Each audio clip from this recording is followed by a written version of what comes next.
Saudações cristãs a todos aqueles que visitam este canal. Eu sou o pesquisador Marcos Lopes. Você está no canal Espada Triunfante.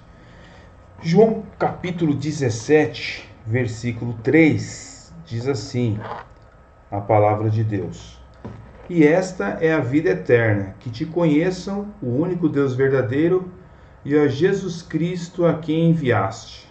Ou seja, a vida eterna é conhecer o Deus verdadeiro, o Deus judaico-cristão, como ele é expressado nas Escrituras.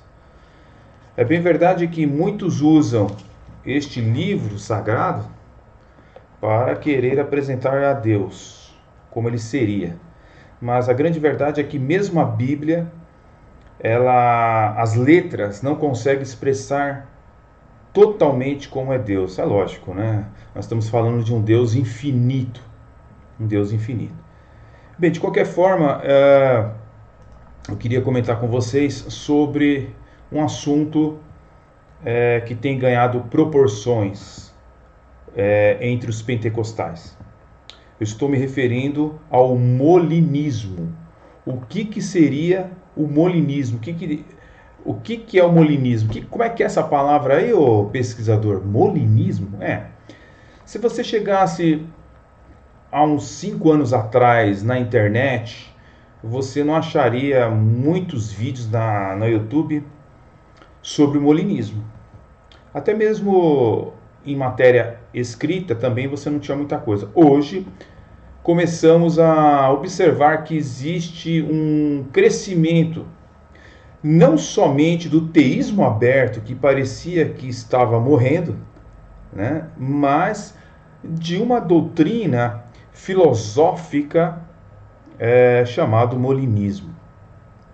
Bem, quando nós nos referimos a molinismo, nós estamos nos referindo àqueles que eles comungam de ideias filosóficas, teontológicas e soteriológicas do jesuíta espanhol Luís de Molina, que viveu entre 1535 até o ano de 1600, ok? Houve ideias conjuntas também com outro padre, né, chamado Pedro da Fonseca, que faleceu um ano antes de Molina, em 1599. Mas o que acontece é o seguinte: esses dois jesuítas formularam uma doutrina que veio a ser conhecido como molinismo, portanto uma doutrina católica que os evangélicos abraçam grandemente nos últimos dias. Mas por que isso está acontecendo? Bem, primeiramente devido a gente querer se espelhar em alguém. Por exemplo, quando eu era bem jovem na fé, quando eu tinha 19 anos, eu tive um encontro com a fé cristã e passei a ser um cristão evangélico. E passado alguns anos, a gente vai criando ídolos. Ídolos não assim que a gente adora, mas ícones, né? Vamos pôr a palavra mais correta. Eu coloquei alguns ícones. Para mim, Gesiel Gomes era um grande ícone. Depois, Norman Geisler. Então a gente vai tendo algumas pessoas que a gente vai tentando se espelhar o nosso ministério. E um livro recentemente não agora recentemente, mas no ano de 2012, esse livro foi lançado em solo brasileiro, chamado Deus, a Liberdade e o Mal, tá? Um livro de filosofia da editora Vida Nova.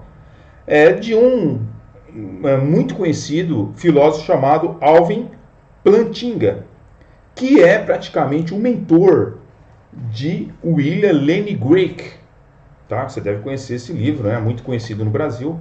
E também esse autor, William Lane Craig, que é um debatedor com ateus.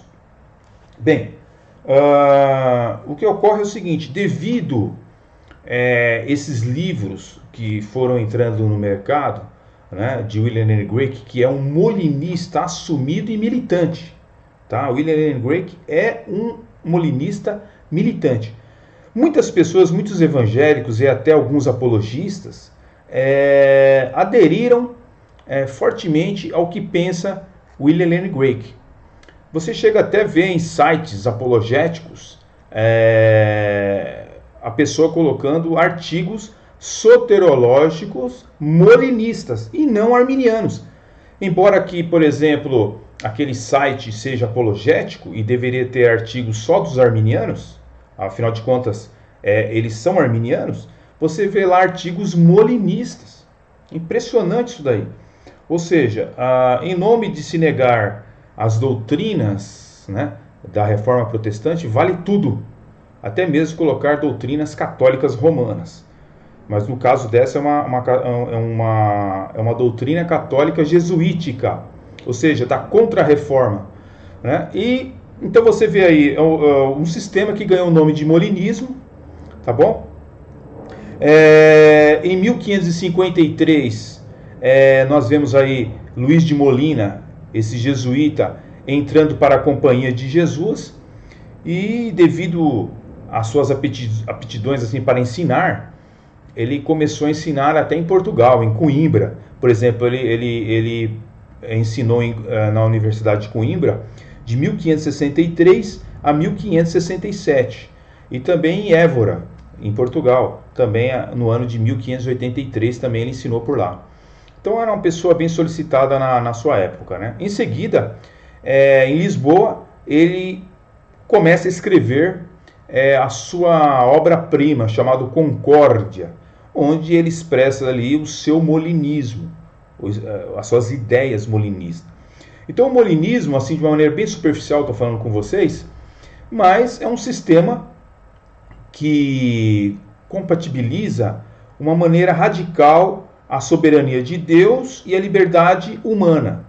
Na verdade, a soberania de Deus e a liberdade humana, olha, é um assunto que dá pano para manga, né? Eu vejo muita gente distorcendo também este assunto, principalmente quando vai falar sobre o monergismo, né? Distorce bastante, né? Agora, eu recomendo para vocês, dentro desse assunto de soberania divina e responsabilidade humana, algumas obras. Esta aqui não é muito conhecida, talvez você não vai achar essa obra, mas chama-se A Vontade Divina e os Planos Humanos, ok? Do autor Oswaldo Henrique Ack, tá bom?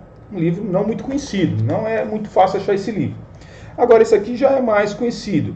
Não é sobre a questão da soberania e da liberdade do homem, mas é sobre Deus e o mal. Um assunto também muito distorcido nos dias de hoje, pela internet, através de vídeos. Então, esse livro da PES, Deus e o Mal, é um livro que eu recomendo, muito interessante, para você aprender outros pontos de vista. Agora, uma grande obra, de fato, sobre essa questão de liberdade humana e soberania de Deus, eu recomendaria o livro do pastor presbiteriano Emister Maia, A Soberania de Deus e a Responsabilidade Humana. Esse livro é sensacional, tá? Editora Cruz, são mais de 280 páginas. Aqui o Emister Maia explica de uma maneira prímax sobre esse assunto, a soberania de Deus e a responsabilidade humana. Eu recomendaria você ler esse livro. Ah, mas é livro monergista, eu não quero ler. Tá bom, fica para você o problema então. Se você quer ver só o que você vê na internet e assuntos distorcidos, aí ninguém vai poder ajudar você, tá bom? Então, estamos falando dentro do molinismo, no final do século XVI, então nós vemos ali o surgimento desta doutrina católica chamada molinismo, e que ela foi ganhando dentro dos debates filosóficos. No final do século XX foi ganhando espaço, e a partir de então ela tem adentrado nas discussões filosóficas, né, e até teológicas nesse início do século XXI, certo? Mas praticamente o molinismo é um sistema filosófico com aplicações teológicas. O seu sistema é mais filosófico do que teológico, tá? A gente vê aí, é difícil tentar ser bem conciso nesse vídeo para explicar para vocês molinismo, porque molinismo é algo assim que demandaria vários vídeos, mas eu vou tentar assim explicar para vocês assim de uma maneira bem técnica. Por exemplo, que Deus ele conhece os contrafactuais.